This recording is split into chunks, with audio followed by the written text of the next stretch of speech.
Gold Sunday, mga ka-Golden Arc. Ano? Okay. Andito tayo sa mga manok nating alaga.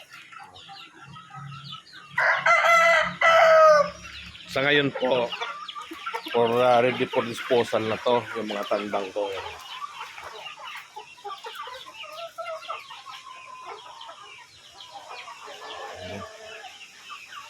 May laing mga hulo ito. Ayan. Purong hulo yung tatay nila. Tapos native ang kanilang nanay. So kung gusto niyo po maka-avail ng ganito, na kagandahan nito kasi 3 to 4 months pa lang, may 1 kilo ka na mahigit. Pwede mo nang katayin. No? Pag-upgrade sa mga native nyo po na manok. Ano? Available po yung mga tandang natin. Tandang lang po. Tandang lang. Yung tandang natin, nagtitimbang siya ng 1 3/4 pinakamaliit natin, 2 piraso, and then the rest 2 kilos pataas po. Yan. Yan.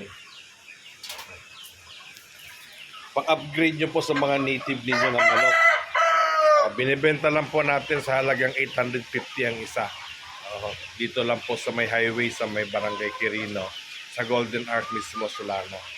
Yan. Guys, pag-upgrade nyo sa native ninyo mga inahin. Yan, laki oh. Ayun oh. Mga tandang yan. Ay, ito yung mga for disposal din natin oh.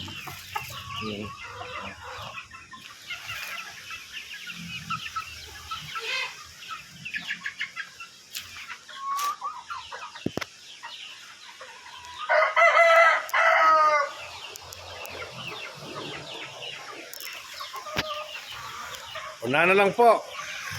Thank you po. Happy Gold Sunday sa lahat ng Golden Arc, Romy.